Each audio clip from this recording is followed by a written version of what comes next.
नमस्कार दोस्तों, धीरज online study में आप लोगों का स्वागत है। दोस्तों, अगर आप लोग यूपी बीएड एंट्रेंस एग्ज़ाम की तैयारी कर रहे हो तो ये वीडियो आप लोगों के लिए बहुत उपयोगी होने वाली है, क्योंकि आज के वीडियो में हम लोग एंशिएंट हिस्ट्री के मोस्ट इम्पॉर्टेंट क्वेश्चन पर डिस्कस करेंगे, जो आपके आगामी परीक्षा के लिए अति महत्वपूर्ण है। तो आइए वीडियो प्रारंभ करते हैं। और आज का पहला प्रश्न है कि मिलिंद पन्हो क्या है?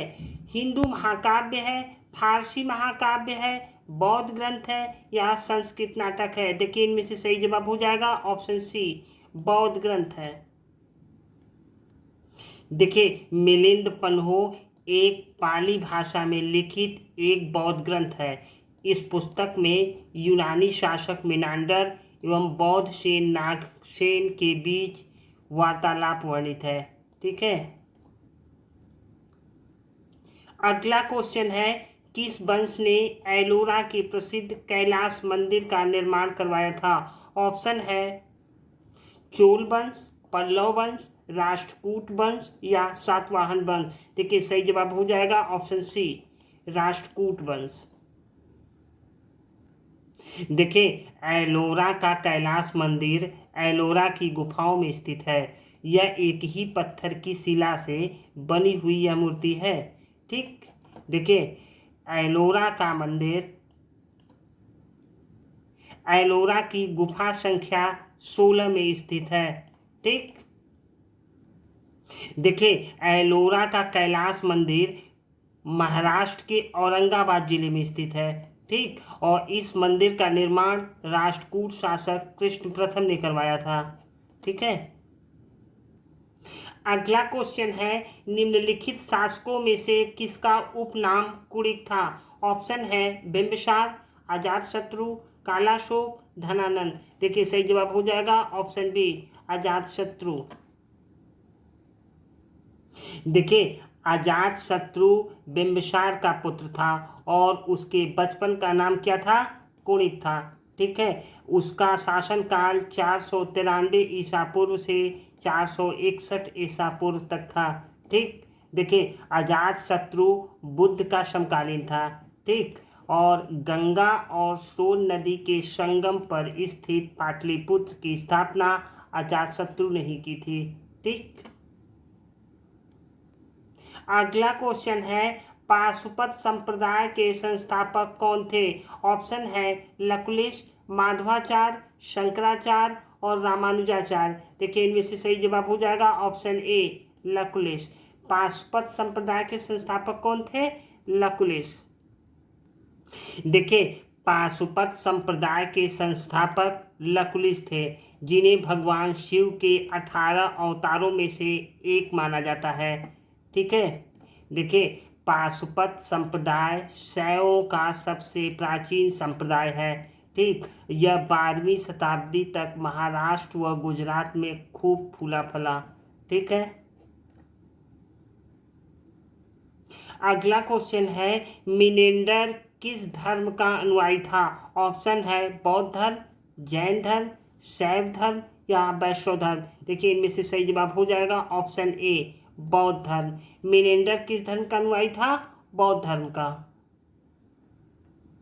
अगला क्वेश्चन है, सती प्रथा का प्रथम अभिलेखीय साक्ष्य प्राप्त हुआ है सांची से, मंदसौर से, जूनागढ़ से या एरन से? देखिए, सही जवाब हो जाएगा ऑप्शन डी, एरन से।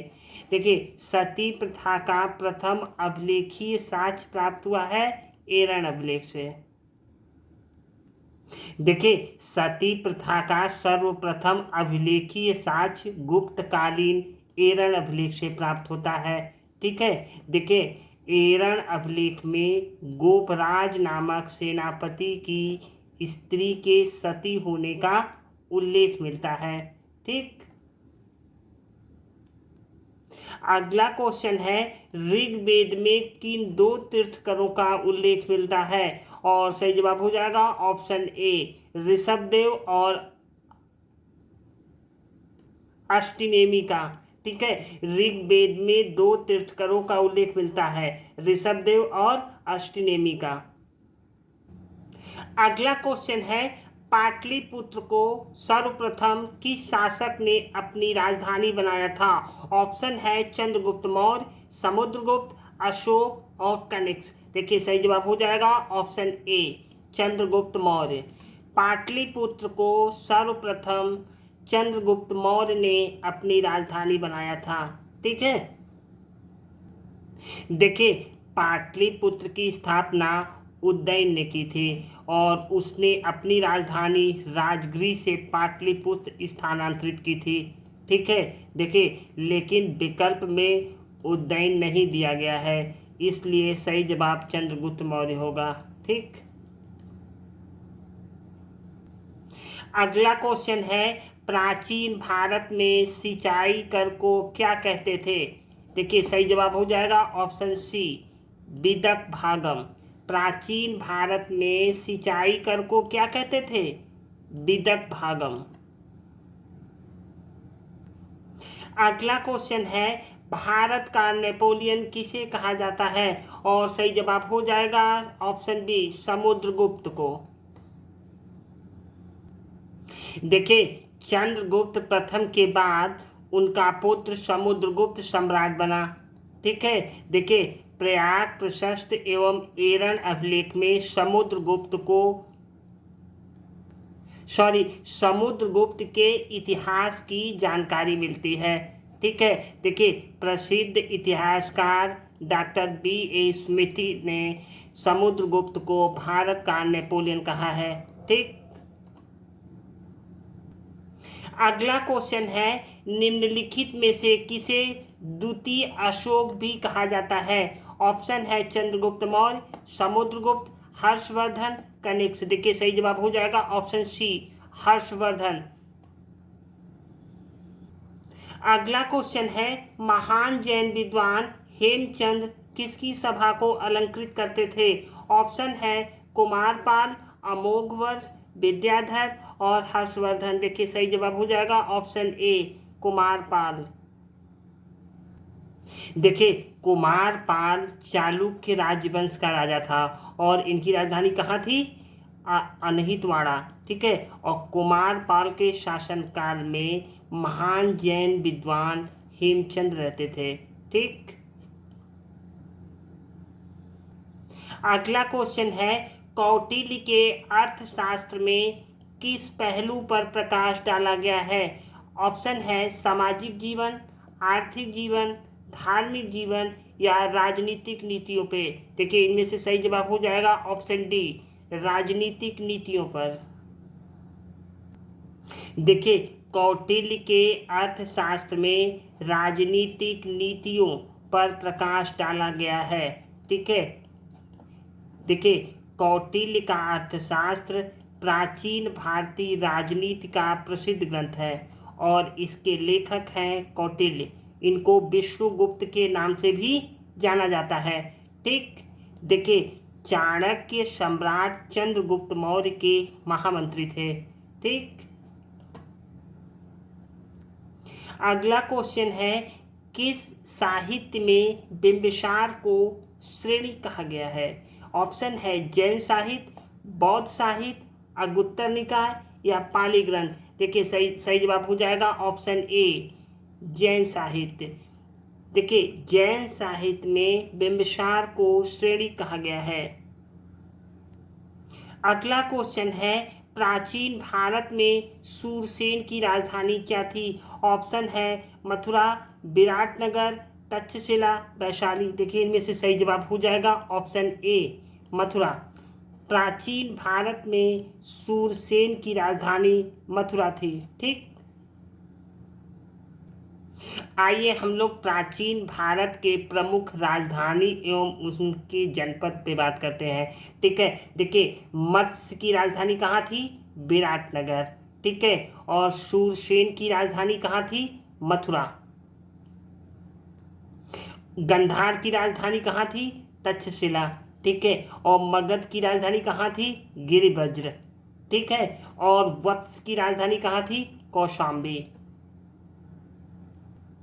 अगला क्वेश्चन है किसे भारत का आइंस्टीन कहा जाता है? ऑप्शन है नागार्जुन, विक्रमादित्य, कनिष्क और समुद्रगुप्त। देखिए सही जवाब हो जाएगा ऑप्शन ए नागार्जुन। भारत का आइंस्टीन किसे कहा जाता है? नागार्जुन को। देखिए भारत का आइंस्टीन नागार्जुन को कहा जाता है। ठीक। देखिए भारत का नेपोलियन किसको कहते हैं? समुद्रगुप्त को कहा जाता है। ठीक। और भारत का मार्टिन लूथर किसे कहा जाता है? स्वामी दयानंद सरस्वती को कहते हैं। ठीक। अगला क्वेश्चन है राष्ट्रकूट वंश की स्थापना किसने की थी? ऑप्शन है दंती दुर्ग, सिंह विष्णु, जय सिंह और कोकल। देखिए इनमें से सही जवाब हो जाएगा ऑप्शन ए दंती दुर्ग। राष्ट्रकूट वंश की स्थापना किसने की थी? दंती दुर्ग ने की थी। देखिए राष्ट्रकूट वंश की स्थापना 8वीं शताब्दी में दंती दुर्ग ने की थी। ठीक। अब हम लोग प्रमुख राजवंश और उसके संस्थापक पर बात करेंगे। ठीक है। देखिए चोल साम्राज्य की स्थापना किसने की थी? विजयालय ने की थी। ठीक है। और पुष्यभूति वंश की स्थापना देखिए 6ठी शताब्दी ईसा पूर्व में गुप्त वंश के पतन के बाद पुष्यभूति वंश की स्थापना की गई और इस वंश के संस्थापक कौन है? पुष्यभूति को माना जाता है। ठीक है। देखिए पल्लव वंश के संस्थापक कौन थे? सिंह विष्णु। चंदेल वंश के संस्थापक कौन थे? नन्नुक। और हर्यक वंश के संस्थापक कौन थे? बिंबिसार। ये तीनों एग्जाम में पूछे जाते हैं। अगला क्वेश्चन है ललितादित्य मुक्तापीड किस वंश का सबसे शक्तिशाली राजा था? ठीक। ऑप्शन है होयसल वंश, काकतीय वंश, कारकोट वंश और लोहार वंश। देखिए इनमें से सही जवाब हो जाएगा ऑप्शन सी कारकोट वंश। देखिए ललितादित्य मुक्तापेड कारकोट वंश का सबसे शक्तिशाली राजा था। अगला क्वेश्चन है चोल वंश के किस शासक ने नरकेसरी की उपाधि धारण की थी? और सही जवाब हो जाएगा ऑप्शन ए विजयालय। देखिए चोल वंश की स्थापना 9वीं शताब्दी में विजयालय ने की थी। ठीक। देखिए विजयालय ने तंजौर पर अधिकार करके उसे अपनी राजधानी बनाया। ठीक। देखिए तंजौर को जीतने के उपलक्ष्य में विजयालय ने नरकेसरी की उपाधि धारण की थी। ठीक। अगला क्वेश्चन है महाभाष्य के लेखक पतंजलि किसके समकालीन थे? ऑप्शन है चंद्रगुप्त मौर्य, समुद्रगुप्त, अशोक और पुष्यमित्र शुंग। देखिए इनमें से सही जवाब हो जाएगा ऑप्शन डी पुष्यमित्र शुंग। महाभाष्य के लेखक पतंजलि पुष्यमित्र शुंग के समकालीन थे।